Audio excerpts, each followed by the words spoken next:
이거 시간이 좀 지났는데, 네. 이번 세미나 시작하도록 할게요. 우선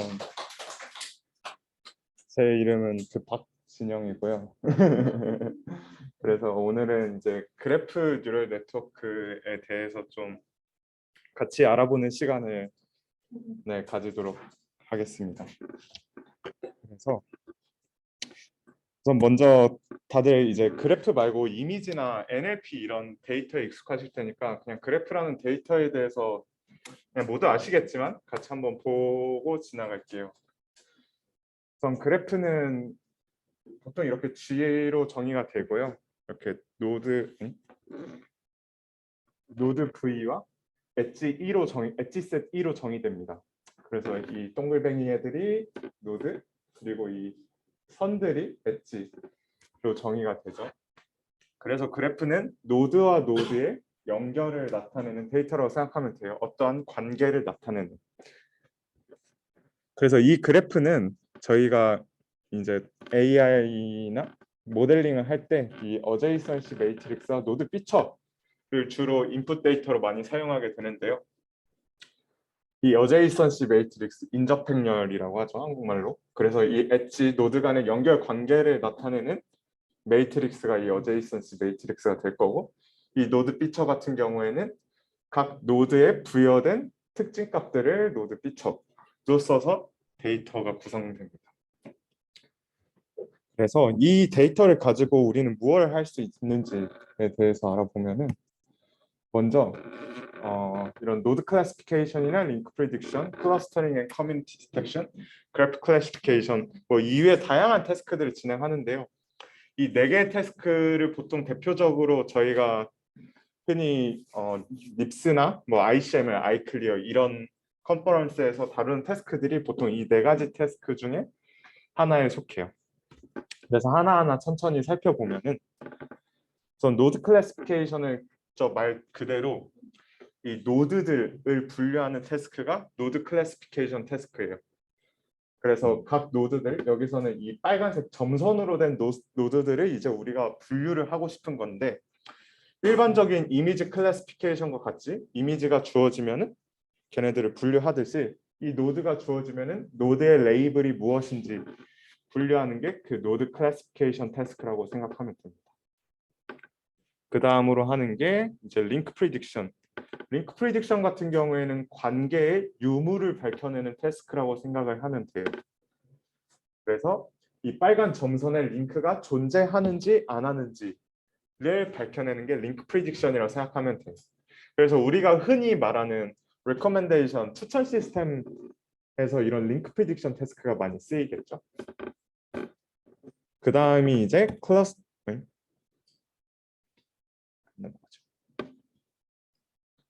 클러스터링 앤 커뮤니티 디텍션으로 일정 군집을 분류하는 그런 문제고요. 사실 이 문제는 그 다른 노드 클래시피케이션이나 링크 프리딕션, 그래프 클래시피케이션에 비해서 그 머신러닝 컨퍼런스에는 많이 다루는 그 태스크는 아니에요. 그 다음이 이제 그래프 클래시피케이션이에요. 그래프 클래시피케이션은 일반적인 그 이미지와 마찬가지로 그래프 여러 개가 주어져서 인풋으로 주어지고 그래프 전체에 대한 레이블을 분류하는 거라고 생각하면 돼요. 그래서 쉽게 생각해서 이 그래프 어떤 게 그래프 클래시피케이션에 많이 나오냐면 그 화학식이 주어졌을 때 이 화학식이 무엇을 나타내는지를 보통 그래프 클래시피케이션으로 많이 한다고 생각을 하면 돼요. 그래서 보통 이 네 가지 태스크를 많이 다루고요.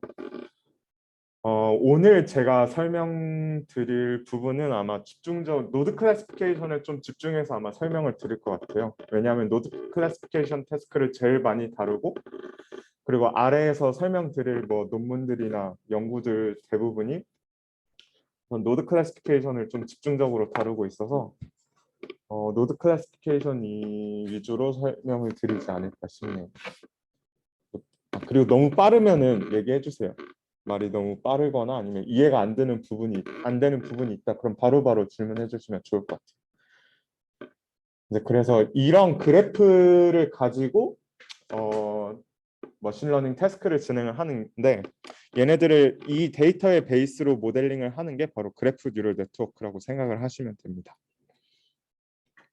그럼 그래프 뉴럴 네트워크가 어떻게 되는지 우선 컨볼루션과 비교를 해보면 이 컨볼루션은 저희가 이제 다들 컨볼루션이란 거에 익숙하실 텐데 이 이미지 i와 커널 k가 주어졌을 때 컨볼루션을 하게 되면은 이 아래와 같이 계산을 하게 되죠. 이 위 그림과 같이 이렇게 커널이 여기서 옮겨 다니면서 이렇게 값을 내뱉는데 그래프 뉴럴 네트워크도 이와 유사하게 작동을 해요. 이렇게 그래프가 주어져 있으면 우선 이 노드를 우선 중심으로 볼게요. 그래서 이 노드를 이제 우리는 여기서 보일지 모르겠는데 U 노드라고 생각하면 되고 이 H는 히든 리프레젠테이션이라고 생각하면 돼요. 그래서 노드가 가지고 있는 어떠한 리프레젠테이션을 이 HU라고 생각을 하면 됩니다. 그래서 이 HU의 리프레젠테이션을 업데이트를 하는데 어떻게 업데이트 하냐? 우선 주변 이 HV 이 N은 네이버란 뜻이고요. 네이버가 뭐냐? 이 노드와 연결되어 있는 노드들의 집합을 네이버라고 해요. 그래서 U라는 노드의 네이버는 이 하늘색 얘들이 되겠죠. 만약에 얘의 네이버면은 이 친구 하나가 네이버가 되겠죠. 그래서 걔네들을 어그리게이트해요. 그래서 네이버가 갖고 있는 특징 값들을 다 합쳐. 이 어그리게이트 펑션이란 걸 통해 다 합친 다음에 이 U에 다시 업데이트를 해주는 거예요. 그래서 이 네이버들의 리프레젠테이션을 다 어떻게 뭉뚱그려서 합친 다음에 간단하게 그냥 풀링한다고 생각하면 돼요. 풀링해서 이 노드의 새로운 값으로 업데이트 주는 식으로 메시지 패싱이 작동한다고 생각하면 돼요. 그래서 얘를 계속 반복을 하면은 점점 멀리 있는 얘들의 리프레젠테이션도 합쳐지겠죠. 이해가 되나요? 왜냐? 만약에 이 과정을 2번 반복한다고 생각을 해봐요. 그러면 처음에는 얘네들한테만 받고 두 번째에도 얘네들한테만 받지만 그 처음 할 때 이 하늘색이 이 회색, 여회색, 이 검은색한테 정보를 받기 때문에 이 검은색 입장에서 추억 얘들을 이미 한 번 할 때 정보를 가지고 있어서 이거를 반복하면 반복할수록 이 검은색 얘가 멀리 있는 노드의 리프레젠테이션까지 같이 함축한다고 생각을 하면 돼요. 그 컨볼루션을 쌓으면은 멀리 있는 그 픽셀의 값을 우리가 갖고 오듯이 이것도 같은 방식으로 그냥 하이러키컬하게 진행된다고 생각하시면 될 것 같아요. 그래서 이 업데이트와 어그리게이트는 이 구조만 알고 있으면은 그래프 뉴럴 네트워크를 매우 이해하기가 쉬워요. 그래서 이것만 우선 잘 이해하면 될 것 같아요. 노드를 업데이트할 때 얘가 이 주변의 정보를 보고 어그리게이트 한 다음에 그 다음번에 리프레젠테이션이 업데이트 된다 라고 이것만 알고 있으면은 GNN을 이해하기 매우 수월할 거예요. 그래서 대부분의 GNN은 이거에 기반해서 어그리게이트 펑션이나 업데이트 펑션을 바꿔가면서 베리에이션을 주면서 새로운 그 네트워크 아키텍처를 제안한다고 생각하시면 돼요. 그래서 얘가 이렇게 되고 아까 말한 거죠. 이 타겟 노드 A를 학습할 때 2번 어그리게이트 한다고 하면은 우선 B 입장에서는 A하고 C한테 정보를 이렇게 받고 어그리게이트돼서 B가 업데이트되고 이건 2레이어를 가정한 거예요. 그래서 그 다음에 이 B, C, D한테 받는 거라고 생각을 하면 돼요. 그리고 여기서 이 M이라는 게 나오는데 이 M은 또 안 넘어가지? 메시지라고 불리는 얘인데요. 이 네이버들의 리프레젠테이션을 어그리게이트 한 거를 우리는 메시지라고 불러요. 사실 엄청 많이 쓰는 용어는 아닌데 그냥 알아두면 편할 거예요. 그래서 이 메시지를 받아서 업데이트 한다고 해서 메시지 패싱이라고 불리고 그래서 이 메시지 패싱 구조가 대부분 지금 최근에 있는 논문들까지 논문들의 그래프 뉴럴 네트워크도 보통 이 메시지 패싱 기반으로 구성이 되어 있어요. 여기까지는 우선 다들 괜찮으신가요? 이해가? 그래서 일반적인 베이스 GNN은 어떻게 나타내느냐? 포뮬레이션이 이제 이 아래식과 같은데요. 여기 있는 시그마가 이제 논리니어 액티베이션이라고 생각을 하면 될 것 같고, W들이 러너블 파라미터라고 생각하면 돼요. 그래서 컨볼루션에서 그 웨이트를 업데이트 하듯이 컨볼루션에 들어가는 러너블 파라미터가 여기선 W로 쓰인다고 생각을 하시면 돼요. 그래서 똑같아요. 이게 보면은 기본적으로 어그리게이트 펑션이 여기서는 sum으로 쓰인 거죠. 그래서 네이버들의 V, 네이버, U의 네이버 셋에 속하는 이 노드들의 리프레젠테이션을 다 더한 후에 이 네이버의 러너블 파라미터를 곱해주고 본인도 셀프라는 러너블 파라미터에 곱해줘서 레이어 하나를 이렇게 학습을 진행하면서 이 레이어를 겹겹이 쌓는 방식으로 GNN이 구성이 되어 있어요. 그래서 이거는 이제 아까 본 식인데 이거를 이제 노드 레벨이라고 하고요. 왜냐하면 왜 노드 레벨이냐 하면은 각 노드 입장에서 표현한 그 식이기 때문에 노드 레벨이라 하고, 그럼 이때 그래프 레벨도 주어지는데 그래프 레벨은 이제 무엇을 이용해서 만약에 표현이 될까요? 현근님. 그래프 레벨은 무엇을 이용해서 표현이 될까요? 여기서 이제 이 네이버후드를 갖기 위해서 어떤 얘가 등장을 해야겠죠. 어떤 매트릭스가. 맞아요. 어제이선시 매트릭스를 이용해서 이제 표현도 해요. 그래서 이렇게 노드 레벨과 그래프 레벨 이렇게 두 개로 보통 그래프 뉴럴 네트워크가 표현이 되는데, 그래서 둘 다 알아야 돼요. 얘가 위에 있는 노드 레벨식이 그래프 레벨식으로 표현될 수 있다는 것도 알아야 되고, 이 그래프 레벨식을 보고 노드 레벨식으로도 표현이 될 수 있다는 거를 이거는 좀 연습을 하면서 약간 알아야 돼요. 그래서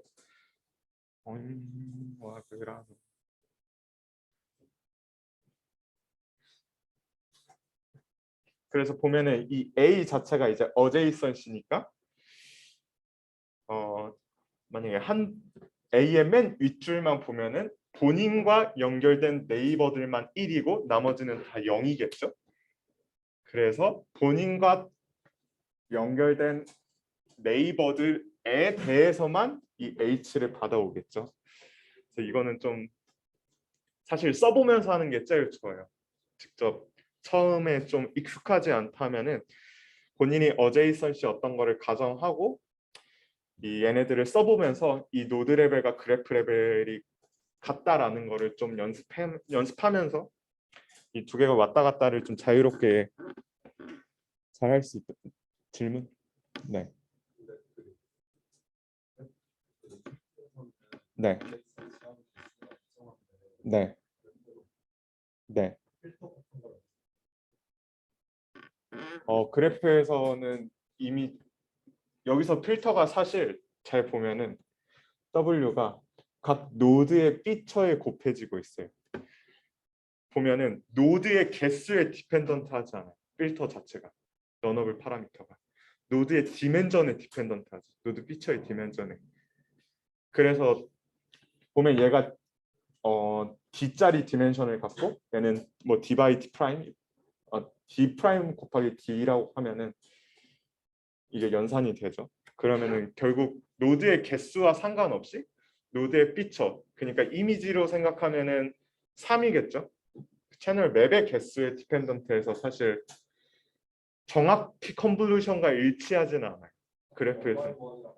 맞아요. 정확해요. 원바이원과 일치해서 사실 좀 더 깊게 생각을 해보면은 이 그래프 뉴럴 네트워크는 그래프의 이 어그리게이트하는 오퍼레이션을 합친 MLP라고 생각해도 돼요. 그래서 본체는 사실 이 웨이트보다 그래프를 합치는 오퍼레이션이라고 생각을 하면 돼요. 그래서 생각보다 인덕티브 바이어스가 엄청 강하게 들어가 있는 모델이죠.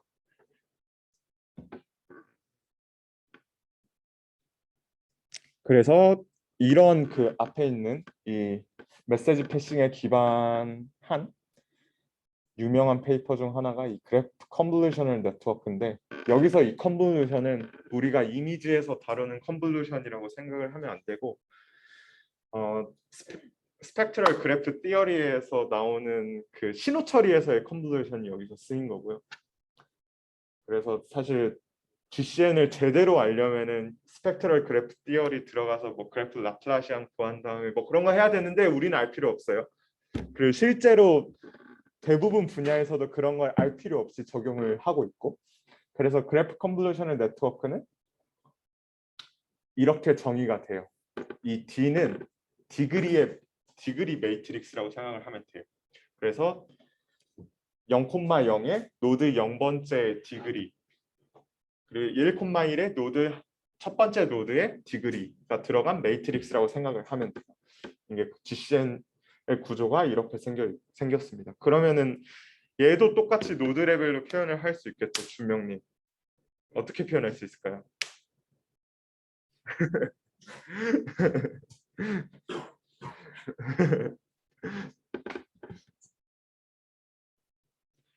좀 어렵죠. 이거를 연습해야 돼요. 그래서 우리가 이거를 노드 레벨과 그래프 레벨을 이제 자유롭게 볼 줄 알아야 돼요. 얘를 노드 레벨로 표현하면 앞에 했던 것처럼 이렇게 표현이 돼요. 그래서 이게 디그리랑 같죠? 왜냐하면 네이버의 개수니까. 디그리가 이렇게 들어가고, 내가 잘못했네. 여기 틸다가 붙어야 되는데, 왜냐면 여기 셀프루프가 보통 추가돼서 들어가야 되는데 이건 실수했네요. 어쨌든 앞에 있는 식이 이 뒤에 식과 똑같다라는 걸 알기만 하면 돼요. 그래서 그래프 컨볼루셔널 네트워크는 이 V의 디그리와 U의 디그리, 그러니까 네이버의 노드의 디그리죠. 를 같이 루트 씌어서 나누도록 설계가 되어 있어요. 그럼 이때 드는 질문이 하나 있죠. 왜 네이버의 디그리까지 고려를 해야 될까요? 혹시 아시는 분 있나요? 뭔가 생각을 좀 해볼까요? 왜 네이버의 디그리까지 고려할까? 보통 민 하면은 그냥 나의 이웃의 개수를 센 다음에 개로 나눠주면 끝일 것 같잖아요. 그냥 민 때리면, 단순히 생각하면. 근데 왜 내가 정보를 받는 네이버의 디그리까지 고려를 해야 될까요? 네, 네이버마다 갖고 있는 정보의 양이 달라서.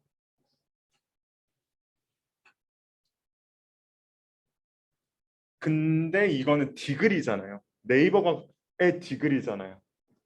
그러니까 네이버가 갖고 있는 정보의 양보다 네이버의 디그리와 연관이 있겠죠. 이해돼요? 네이버가 갖고 있는 정보는 네이버의 삐처일 거고, 이거는 네이버가 누구랑 연결되어 있는지를 나타내는 거죠.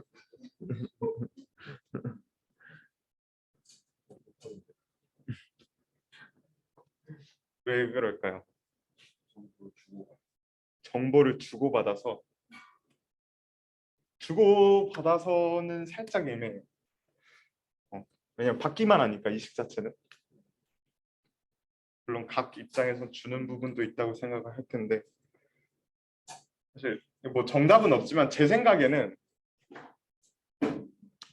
이 네이버의 디그리가 너무 크게 되면은 걔가 모든 친구들에게 정보를 주겠죠. 그래서 걔에 대한 스케일링도 필요해서 이렇게 나눠주는 것 같아요. 나눠서 쓸 때 더 잘하는 것 같아요. 물론 사실 이거는 언다이렉티드 그래프에 해당돼서 나중에 좀 뭐 다이렉티드 그래프도 다루고 싶다 이럴 때는 좀 노멀라이제이션 하는 방식이 달라지는데, 보통의 케이스에서는 이런 경우가 많을 거예요. 그리고 그 다음에 또 이 GCN을 보면 이제 그냥 조금만 생각해 보면은 또 드는 생각이 있죠. 왜 굳이 이렇게 루트 NU, NV로 나누지? 그냥 어텐션으로 주고받으면 되는 거 아니야? 라는 생각이 들죠. 그래서 나온 게 GAT예요. 그래서 왜 안 넘어갈까요? 제발 넘어가줘. 됐다. GAT예요. GAT는 그냥 간단해요. 이 H1이란 게 있을 때 이 주변으로부터 어텐션을 통해서 정보를 받고 싶어가 GAT예요. 그래서 식이 이렇게 되죠. 그래서 이 알파 6,V가 이 아래와 같은 그냥 어떠한 노드의 본인 노드와 네이버 노드를 보고 그냥 소프트맥스를 어떠한 그 연산 작업을 사실 여기 안에는 뭐가 들어가도 되죠. 이 플러스는 여기서는 컨캣인데 우리가 진짜 트랜스포머처럼 구사하고 싶으면은 이거를 웨이트 바꿔서 내적해도 되고 어쨌든 어떠한 작업을 통해서 그냥 소프트맥스를 통해서 어텐션으로 받는 게 이제 GAT예요. 그래서 이 GAT가 이 GCN 이어서 이렇게 어텐션을 개념을 도입해서 나온 페이퍼고 이것도 대표적인 베이스라인 중 하나죠. GAT도.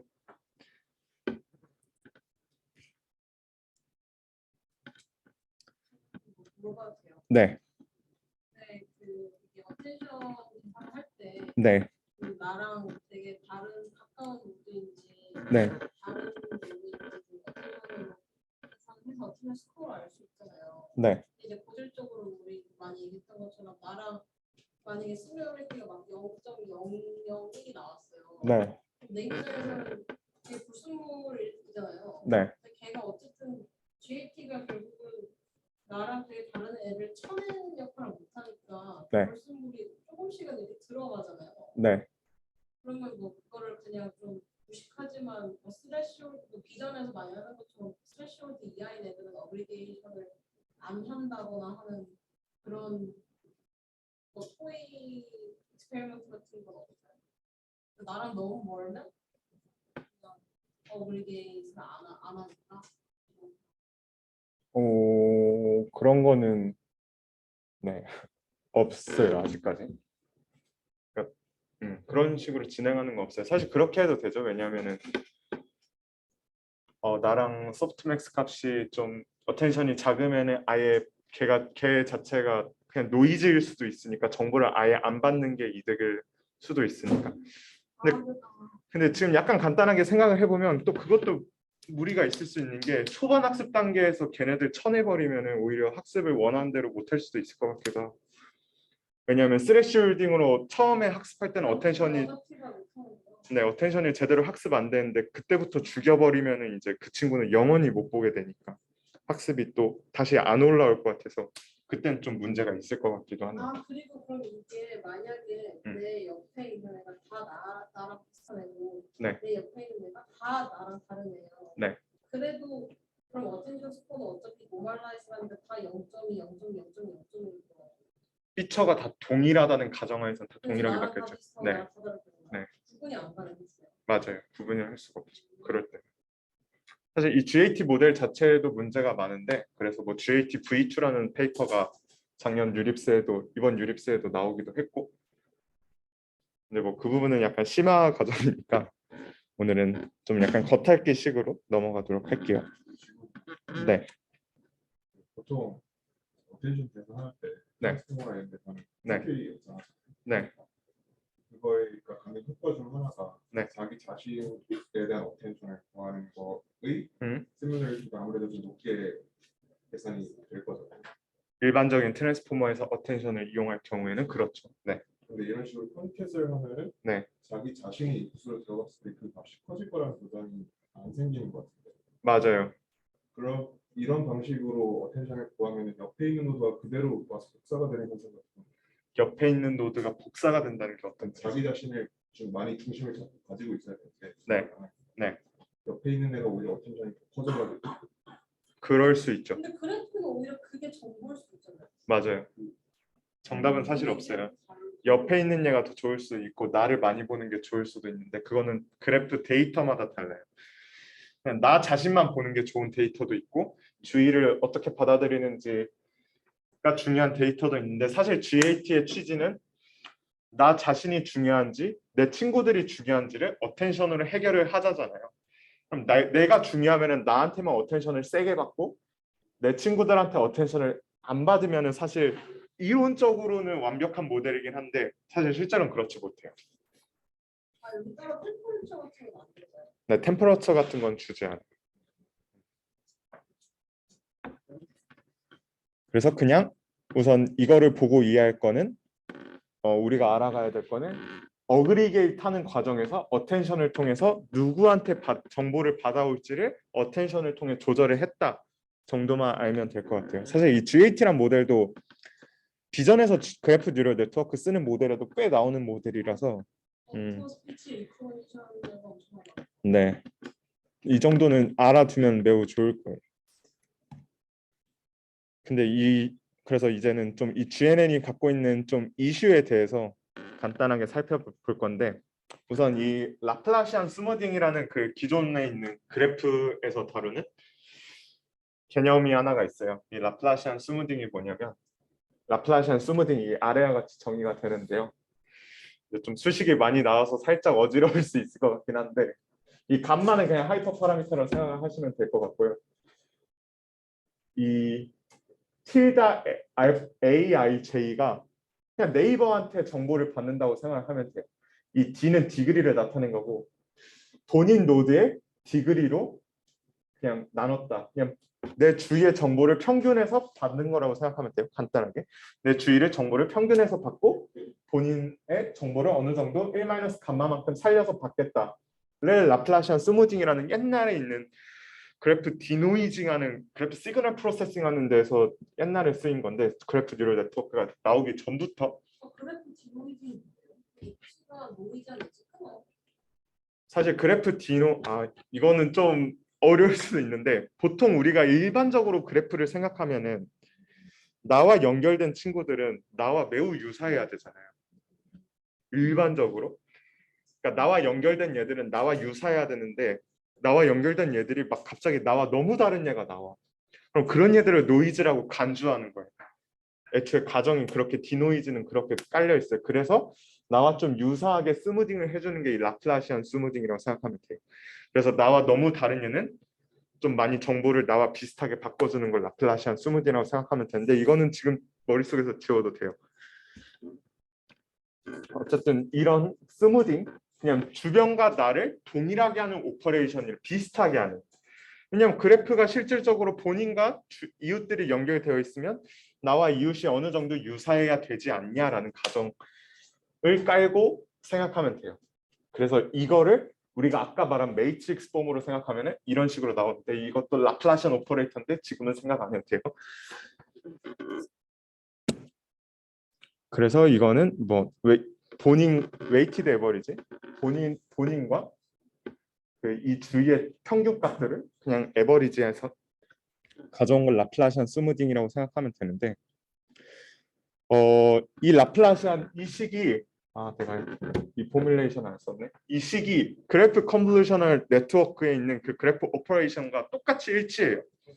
이 감마가 1이 되고 이 틸다 d가 틸다 d 마이너스 1을 노멀라이즈드 라플라시안 언스포레 언다이렉티드 그래프에서 노멀라이즈드 라플라시안을 했을 때 매트릭스라고 생각을 하면 똑같이 되는데 잊어버리고 그냥 이 스무딩 되는 연산이 그래프 컨볼루션 연산과 비슷하다고 생각하고 그럼 그래프 컨볼루션이 나와 내 주위를 조금 비슷하게 하는 연산이구나라고 생각을 하면 돼요. 직관적으로는 보면은 그래프 컨볼루션 자체가 나와 내 주변의 값들을 웨이티드해서 정보를 받는 거기 때문에 내 피처와 내 이웃의 피처가 어느 정도 유사해진다고 그냥 직관적으로 생각을 할 수 있잖아요. 왜냐하면 내 주변과 나를 합치기 때문에. 그래서 이 그냥 그래프 컨볼루션이 나와 내 주변이 어느 정도 비슷해지는 연산이라고 생각을 할 수 있고 이런 그 레이어를 그럼 그래프 컨볼루션을 레이어를 깊게 쌓으면 쌓을수록 다양한 얘들과 내가 유사해지게 돼서 이 5번째 레이어의 그림처럼 이 노란색이 레이블이고 노란색 보라색이 레이블인데 둘은 다른 레이블이에요. 그래서 일부만 좀 쌓으면은 좀 살짝 좀 클러스터링이 어느 정도 되는 걸 확인할 수 있는데 얘를 깊게 쌓으면은 모두 비슷한 피처를 가지게 돼요. 피처가 비슷해지는데 이거를 저 오버스무딩 이슈라고 불러요. 그래서 사실 그래프 뉴럴 네트워크에서는 매우 중요한 이슈 중 하나로 그래프를 깊게 쌓을 때 그래프가 갖고 있는 피처가 유사해지는 현상이라고 알고 있으면 될 것 같아요. 그럼 이 오버스무딩 이슈 때문에 문제 되는 게 뭐냐라고 하면은 뭘까요? 레이어를 쌓았을 때 피처가 비슷해진다면은 이게 왜 문제일까요?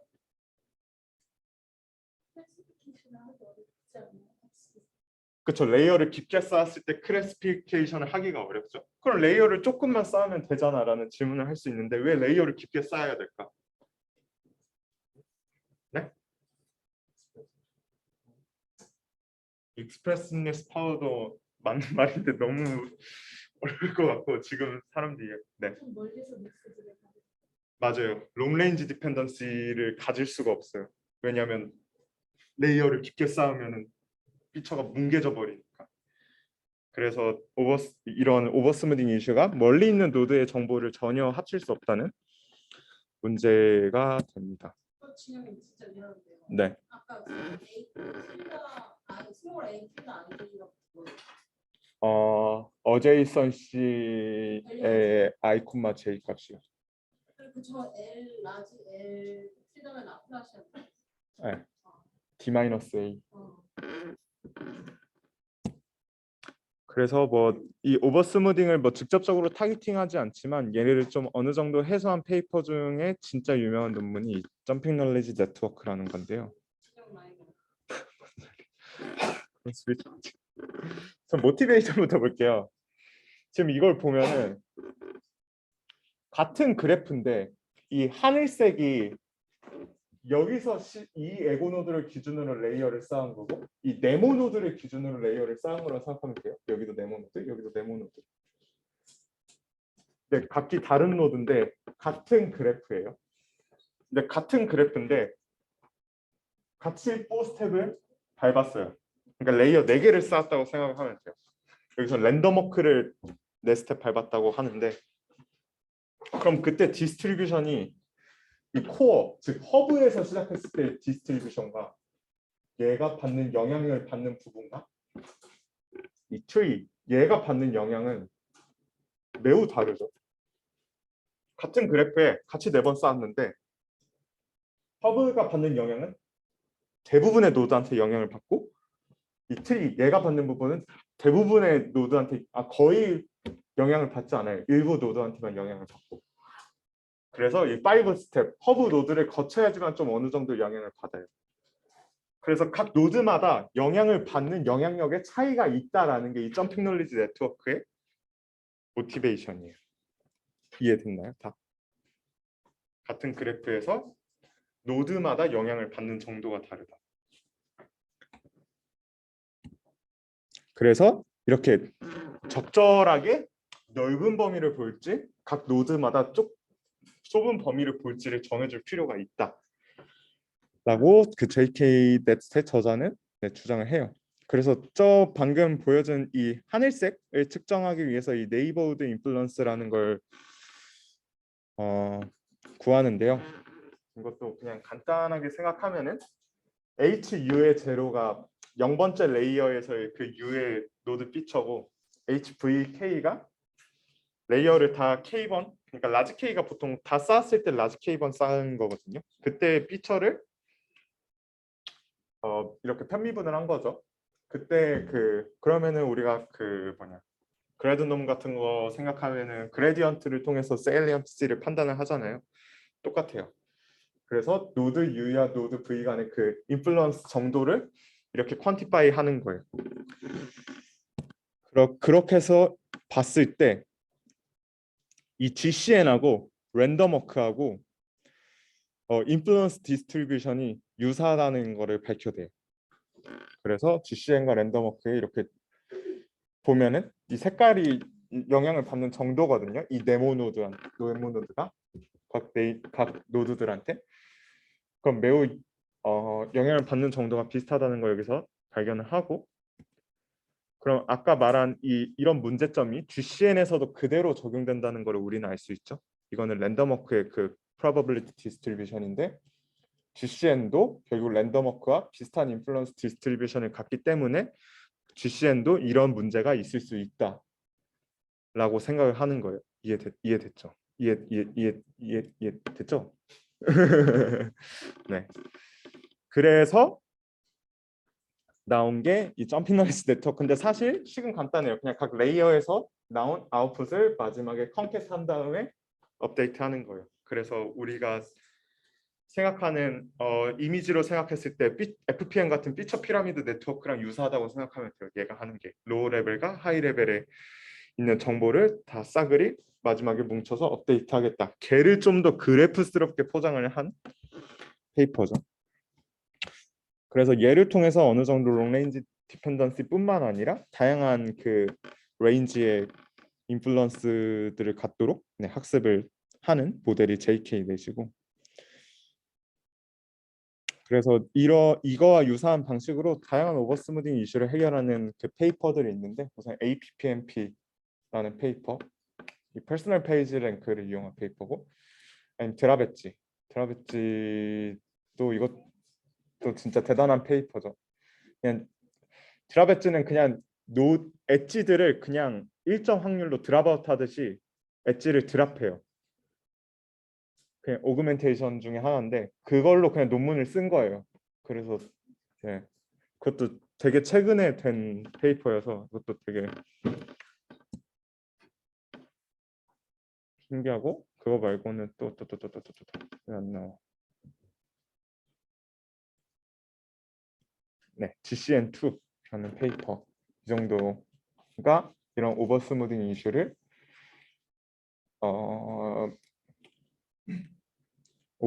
이슈를 좀 어드레스한 페이퍼라고 생각하시면 됩니다. 이제 그 다음에 또 다른 이제 GNN이 갖고 있는, 보통 풀려는 챌린지를 하나 들고 올 텐데요. 이제 호모필리하고 헤테로필리 문제예요.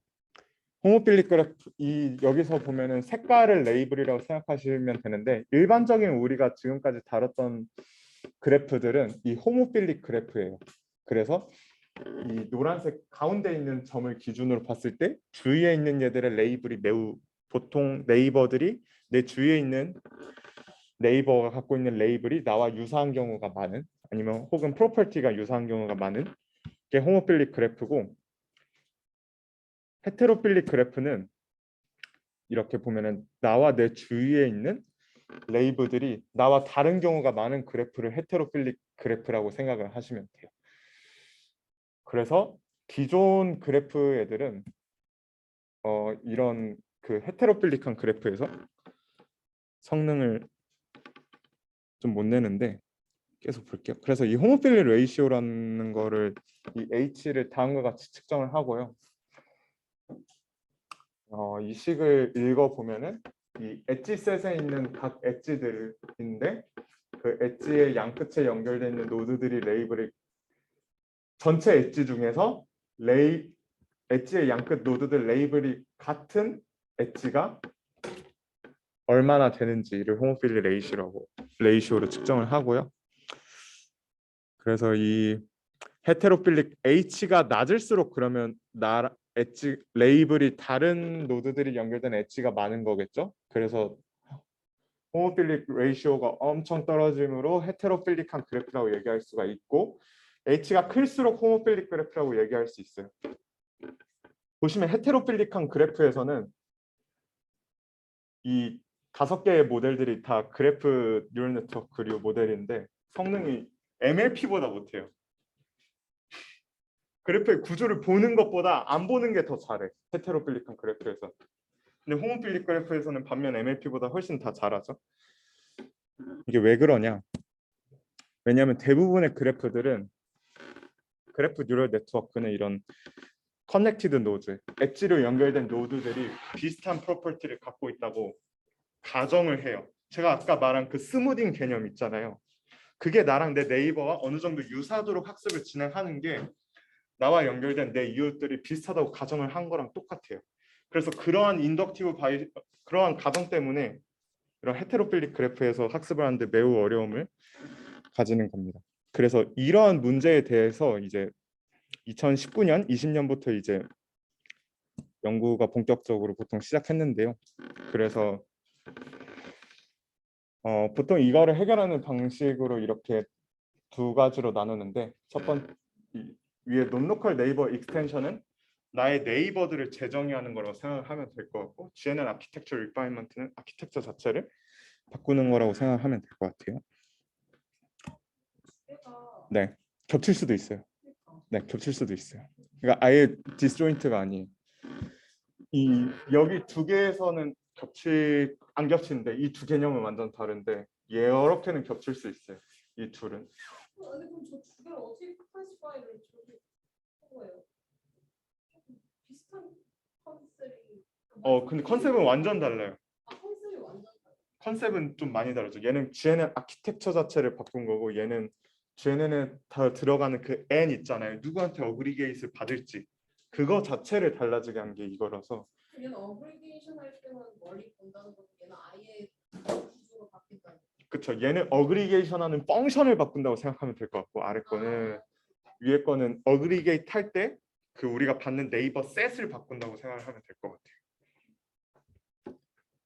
그래서 보면은 우선 하이올더 네이버 믹싱부터 보면은 이거는 그냥 에고 노드가 아까 봤을 때 우리는 바로 옆에 있는 네이버들에 대해서만 정보를 받았잖아요. 하이올더 네이버 믹싱은 좀 더 멀리 있는 노드한테도 받는 거예요. 그래서 보면은 이게 기존의 방식이라고 하면은 하이올더는 이렇게 원 오브, 투 오브, 쓰리 오브, 뭐 제로, 원 오브, 투 오브 이렇게 좀 어떻게 이 믹스옵이란 방식인데 여기서는 컴팩트해서 이렇게 받는 거라고 생각을 하시면 돼요. 여기서 P는 그냥 어제이선씨라고 생각하면 되는데 여기서 P til다가 아까 그 우리 GCN 할 때 봤던 D의 마이너스 2분의 1승에 A의 D의 마이너스 2분의 1승 그게 너무 길어서 P로 줄여서 쓴 거라고 생각하면 돼요. 그래서 믹스옵 같은 경우는 뭐 P의 0승 아이덴티티겠죠. 본인만 보는 거. P의 1승 내 주위만 봐서 어그리게이트하는 거. 뭐 P의 제곱 이렇게 해서 투옵에 있는 얘들만 어그리게이트한 거. 이런 식으로 해서 하이올드 네이버 믹싱 구사해요. 그 다음이 이제 포텐셜 네이버 디스커버리인데요. 이거는 네이버의 정의 자체를 바꾸는 거예요. 지금까지 우리는 네이버들을 기존 그래프 스트럭처에 기반해서 네이버들을 정의했죠. 위에 아까 봤던 하이 올더 같은 경우에도 원옵에 있는지, 투옵에 있는지, 쓰리옵에 있는지 그거를 그래프 구조에 기반해서 정의했어요. 근데 반면 이 포텐셜 네이버 디스커버리 같은 경우는 그런 거에 구애받지 않고 어떤 얘가 네이버가 될지를 다시 재정의한다고 생각하면 돼요. 그래서 이거는 쉽게 좀 다시 이미지로 생각을 하면은 이 앞에 있는 higher order는 왜 안 올라가? 응? 선생님? 이거는 그 dilated convolution이라고 좀 생각하면 돼요. convolution dilated보다 convolution 필터의 맵을 좀 키우는 거라고 생각하면 될 것 같고, 얘는 dilated나 dilated 좀 애매하긴 한데 그냥 논로컬이라고 생각하면 될 것 같아요. 그래서 보면은 기존에는 이렇게 원업 얘들한테만 받으면은 얘는 좀 더 선별적으로 이렇게 받겠다. 네이버들을 재정해서. 뒷부분들도 여기에 들어가죠. 뒷부분들도 여기에 들어가죠. 진영님. 그거는 뒤에 살짝 막대기로 나옵니다. 그래서 논로컬로 연결이 된다라고 생각하시면 될 것 같아요. 그리고 이제 아까 이제 아키텍처를 바꾸는 방법은 이렇게 어댑티브 메시지 어그리게이션. 이거는 그냥 GH랑 유사하게 어텐션을 조절하면서 받는 거. 나한테 필요한 얘들한테 어텐션을 강하게 받는 걸 이 어댑티브 메시지 어그리게이션 방식. 아니면 에고 네이버 세퍼레이션. 본인을 학습할 때랑 아까 GCN 같은 경우에는 본인의 피처와 네이버의 피처를 같이 합섬한 다음에 뭉개버리잖아요. 그럼 본인과 내 이웃의 정보가 약간 뭉개질 수 있잖아요. 다 더하기 때문에. 근데 걔네들을 피처 자체를 우선 분리해서 바라봐서 좀 본인의 정보는 어느 정도 보존할 수 있도록 학습하는 게 이 에고 네이버 세퍼레이션. 그리고 인터레이어 콤비네이션. 이거는 약간 아까 봤던 그 점핑 널리지랑 비슷하다고 생각하면 될 것 같아요. 그 각각의 레이어에 있는 리프레젠테이션을 좀 어떻게 잘 조합할지 고민하는 게 인터레이어 컴비네이션이라고 생각하면 될 것 같아요. 그래서 이러한 그 방식들을 또 사용한 논문 중 하나가 디포멀 그래프 컨볼루션 네트워크인데, 네. 이게 트리플 AI 때 나온 페이퍼고요. 여기서 보면은 이게 대표적인 예시가 되는 게 이 레이턴트 네이버후드 그래프라고, 이 스무디드 인풋 피처라는 건데 이거 잘 몰라도 되고, 어떠한 인풋 피처를 기반으로 네이버를 지금 재정의하고 있죠. 그럼 아까 우리 봤던 네이버 재정의하는 부분이죠. 이렇게. 그리고 아까 인터레이어 컴비네이션 봤죠. 각 레이어의 그 값들을 이렇게 컴비네이션 하고 있는 거예요. 그래서 이것도 하나의 어찌 보면은 여기서 어텐션을 통해서 조합을 하고 있는데, 그래서 헤테로필리를 해결하는 모델이 아까 앞에 말했던 거에 좀 대표적인 예시가 되지 않을까, 네, 생각이 드네요. 그렇습니다. 부끄럽네. 그 다음에 이제 헤테로지니어스 그래프. 우리가 지금까지 다뤘던 그래프들은 호모지니어스 그래프라고 모든 노드의 타입이 같은 그래프예요. 노드의 타입이 같은 그래프가 그 호모지니어스 그래프고, 이제 헤테로지니어스 그래프는 노드의 타입이 다 다른 건데, 대표적으로 그 영화 그래프가 될 수 있죠. 영화 그래프가 있으면은 사용자가 있을 거고, 그리고 사용자를 우선 제외할게요. 배우가 있으면은 거기에 배우가 출연한 영화가 있을 거고, 그 영화를 감독한 감독이 있을 거예요. 그런 식으로 각 노드의 타입이 2개 이상 되는 그래프를 헤테로지니어스 그래프라고 해요. 그래서 일반적인 이 호모지니어스 그래프의 그 데피니션에 타임 매핑 펑션이 추가되는 거라고 생각하면 돼요. 보면은 이 노드의 타입은 이 FV라는 펑션을 통해서 이 주황색, 파란색, 노란색이라는 3개의 노드 타입을 가졌다고 할 수 있고, 그 다음에 이제 이 FE는 엣지의 타입이라고 생각하면 돼요. 이 파란색과 주황색이 연결된 타입, 파란색과 노란색 연결된 엣지의 타입, 주황색과 노란색이 연결된 엣지의 타입. 그래서 이렇게 타입이 다양한 그래프를 헤테로지니어스 그래프라고 생각을 하시면 됩니다. 네. 질문 하나 있을게요. 네. 헤테로지니어스 그래프는 헤테로필리라고 헤테로필리는 사실 데피니션을 보면은, 사실 이게 정확한 데피니션은 아니긴 한데, 보면은 레이블과 연관이 있잖아요. 호모필리 레이시로 보통 기준으로 헤테로필리를 측정을 많이 하니까. 근데 얘는 타입을 통해서 측정하죠. 그래서 범주가 약간 달라요. 그래서 이게 헤테로지니어스 그래프고, 노드의 타입과 엣지의 타입이 다양한 그래프를 헤테로지니어스 그래프라고 생각합니다. 그래서 좀 더 우리 실전에서 많이 쓰이는 그래프 종류라고 생각하시면 돼요. 사실 호모지니어스 그래프보다. 이 헤테로지니어스 그래프를 다루기 위해서 매우 중요한 게 있는데요. 이런 메타패스라는 개념이에요. 메타패스가 뭐냐? 여기는 얘네들을 메타패스라고 하는데, 보면은 이렇게 파란색, 주황색, 노란색 이렇게 타입이 이렇게 연결되어 있잖아요. 이거를 한 메타패스의 한 타입이라고 생각하시면 될 거예요. 네. 그리고 파란색, 노란색, 파란색 갔다 올 수도 있으니까 이것도 하나의 메타패스라고 생각을 할 수 있고, 주노파주 하면은 이제 주노파주, 이걸 하나의 메타패스 한 타입이라고 생각하면 될 것 같아요. 그래서 이 메타패스 타입에 들어가는 패스들은 엄청나게 많겠죠. 얘도 첫 번째 타입, 얘도 첫 번째 타입, 얘도 첫 번째 타입, 이런 식으로 이 메타패스 타입에 들어가는 패스들은 무수히 많을 거예요. 그래서 이 메타패스라는 거를 헤테로지니어스 그래프를 분석할 때 되게 많이 사용을 하고요.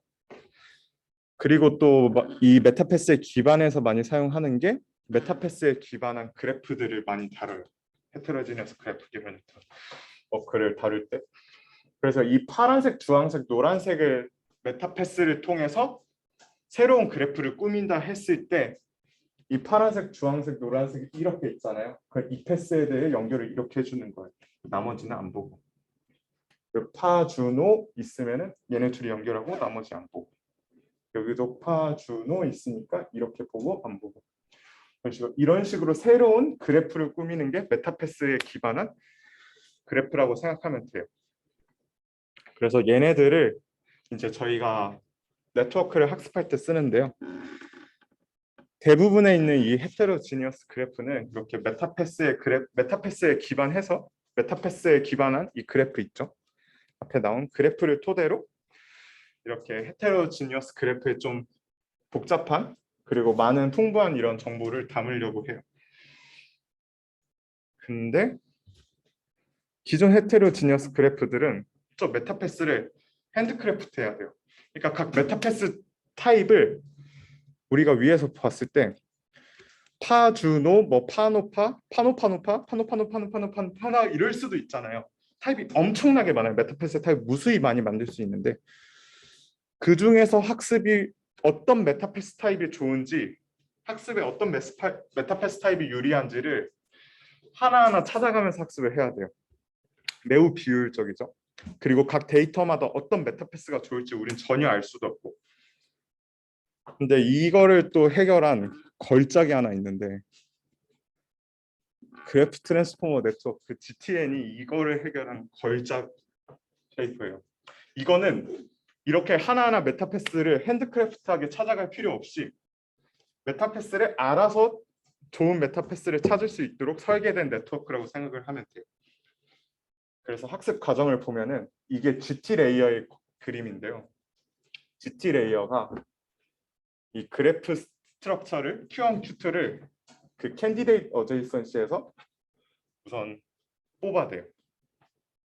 이걸 어떻게 뽑냐 하면은 우선 이게 왜 어제이선시가 갑자기 많아졌나요? 라는 질문이 들 수 있는데 헤테로지니어스 그래프는 아까 엣지마다 타입이 다르다고 했잖아요. 그래서 어제이선시가 각 타입마다 이렇게 분리를 해놔요. 각 타입마다 다른 어제이선시를 줘요. 그래서 그 어제이선시가 엄청 많아지겠죠. 엣지의 타입 개수만큼. 거기서 얘네들을 어떻게 하냐, 이 W1이라는 이 웨이트를 통해서 그냥 얘를 소프트맥스 한 다음에 여기서 이 맨 앞에 있는 얘를 맨 앞에 있는 어제이선시에 곱하고 두 번째 있는 얘를 두 번째 있는 어제이선시에 곱해서 이렇게 소프트하게 어제이선시를 골라대요. 그게 Q1이라고 생각하면 돼요. 그 식이 이 여거라고 생각하면 되는데, 그렇게 골라낸 다음에 얘네 둘을 컴포지션을 하면은 새로운 그 메타패스, 왜냐하면 이게 하나의 어제이선시고 이것도 또 다른 하나의 어제이선시인데 어제이선시 두 개를 곱하면은 패스가 되잖아요. 이거 우리 중학교 고등학교 때 옛날에 배우긴 했는데 어제이선시 두 개를 곱하면은 패스가 돼요. 패스에 대한 스트럭처가 하나 나와요. 그래서 이 Q1하고 Q2, 이 소프트하게 선택된 Q1하고 Q2를 그냥 컴포지션 하면은 새로운 메타패스에 기반한 새로운 그래프 스트럭처가 나오는 거라고 생각을 하면 돼요. 그래서 이렇게 그 구조를 구한 후에 거기서 GCN을 태운 게 GTN이라고 생각하면 돼요. 그래서 메타패스를 매뉴얼하게 찾아야 되는 대신 이렇게 소프트하게 그래프 구조들을 어떤 타입이 유리할지를 소프트하게 선택을 해서 컴포지션을 통해서 유리한 메타패스를 찾은 거라고 생각하면 돼요. 그래서 질문? 네. 만들어진 어제이선시는 네. 바이너리가 아니라 이제 플로팅 포인트인 거잖아요. 맞아요. 저거 이제 여러분 하면은 네. 0에 실현해버리는 사실 저도 후일담으로 듣긴 했는데 이거를 옵티마이즈 하는 데는 좀 애가 탔다고 합니다. 그래서 근데 이게 많이 곱해도 상관없는 게 사실 아이덴티티를 하나 추가해서 넣어줘요. 네. 그래서 아이덴티티를 넣으면은 A가 아니라 본인을 보기 때문에 그런 걸 많이 방지해 줄 거예요. 이게 A에 아이덴티티가 하나 껴 있어요. 그거는 구조를 보는 게 아니라 본인을 보는 게 중요할 때 아이덴티티를 쓰겠죠. 궁금한 게 네. 잘 이해를 못해서 이런 질문하는 걸 수도 있는데 네. 이게 이 방법으로 예를 들어 노드 클래시피케이션 로스를 학습을 하다가 보면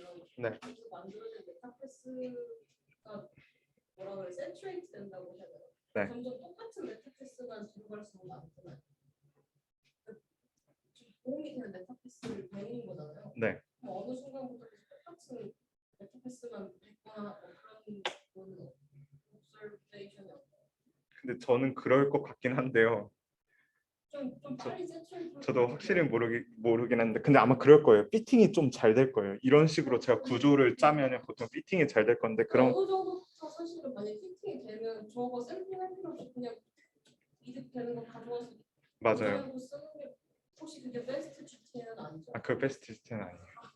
그래서 피팅을 좀 아마 피팅이 좀 될 거예요. 그 부분은 나중에 기회가 된다면은 직접 저자를 한번 모실 수 있는 기회를 가져서 네 직접 저자의 얘기를 한번 들어보는 시간을 갖도록 하죠. 그래서 이 어널리시스가 되게 재밌는데 이게 보통 predefined 메타패스를 이렇게 사용하거든요. 이게 각 노드의 타입이라고 생각하면 돼요. A, P, C, P, A, A, P, A. 그냥 타입이 A고 P고 A. 오서, 페이퍼, 오서 이런 식으로 구성되어 있는데 GTN을 통해서 배운 메타패스를 보니까 이거 원래 사용했던 predefined 메타패스와 매우 유사하게 학습한다는 걸 확인할 수 있어요. 그래서 이게 어텐션 값인데 이게 PA에 대한 어제이선시, AP에 대한 어제이선시, PC에 대한 어제이선시, CP에 대한 어제이선시, I에 대한 이 웨이트 값이에요. 근데 보면은 얘를 순서대로 따라가 볼게요. 웨이트 큰 거를 AP, APC, APCP, ACPC, 뭐 ACPA 이런 식으로 얘와 매우 유사하게 학습이 되는 걸 확인을 했습니다. 그래서 이 부분이 되게 소프트하게 찾았음에도 불구하고 이런 프리디파인드 메타패스까지 묘사할 수 있을 정도로 매우 좋은 뭐 강력한 어텐션을 잘 학습한다라는 걸 이걸 통해서 간접적으로 확인을 할 수 있을 것 같아요. 이 외에도 사실 일반적인 그 그래프 뉴럴 네트워크 우리가 흔히 말하는 GCN, GAT 같은 경우에는 이런 메타패스를 고려하지 않기 때문에 이런 헤테로지니어스의 그래프에 그 정보를 담을 수 없는데요. 근데 이 셀라라는 모델을 좀 쓰면은 셀라라는 모델에서 제안을 한 게 이 메타패스의 프리딕션을 우리가 이제 컨트라스티브 러닝 같은 이런 셀프 슈퍼바이스드 러닝 이 메타패스 프리딕션을 할 때 이 메타패스 자체를 레이블로 두어서 얘를 셀프 슈퍼바이스드 러닝 태스크로 사용해서 헤테로지니어스의 그 리프레젠테이션을 일반적인 GCN이나 GAT 같은 일반적인 그래프 뉴럴 네트워크에 학습을 할 수 있게 도움을 준 페이퍼도 있습니다.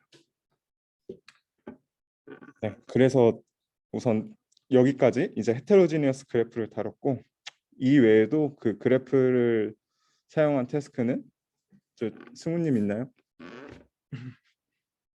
네, 승우님이 일자다로 참여한 MH오그 데이터 오그멘테이션, MH오그나 뭐 이런 가우지라는 그래프의 오그멘테이션을 런어블하게 하는 방법, 그리고 아니면은 그래프의 좀 익스프레시브니스를 다루는 이런 페이퍼들, 그리고 그 외에도 뭐 그래프의 익스플레너빌리티를 뭐 다루는 페이퍼라던가 아니면은 또 뭐가 있지?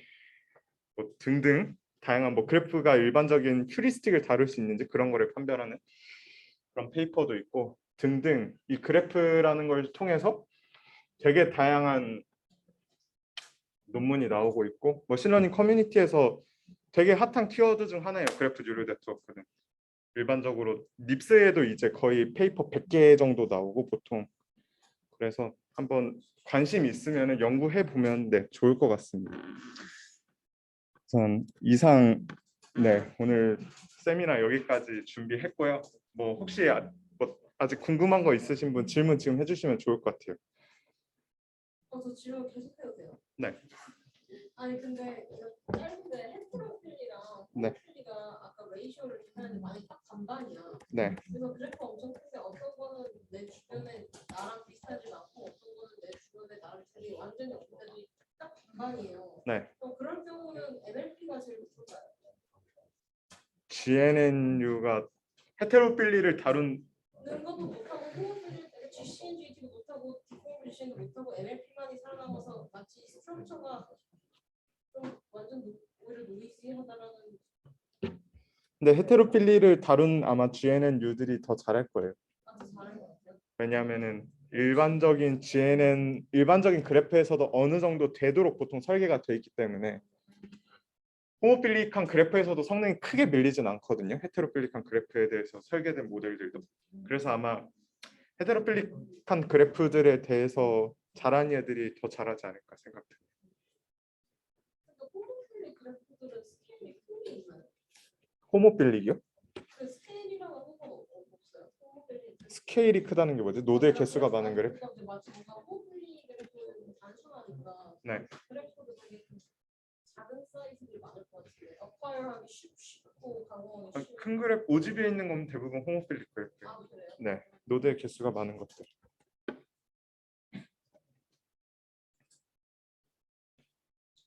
또 질문 있나요? 좀 빨랐죠? 빠르게 얘기한 것 같긴 한데. 네. 네. 실제 예시는 보통 대표적으로 드는 게 그 데이트 그래프라고 생각하면 돼요. 그냥 남자 여자 이렇게 매칭하는 그런 그래프라고 생각하시면 될 것 같아요.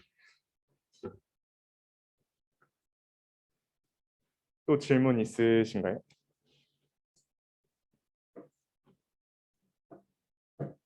네, 없으면은 네, 우선 오늘 세미나 여기서 마치도록 할게요.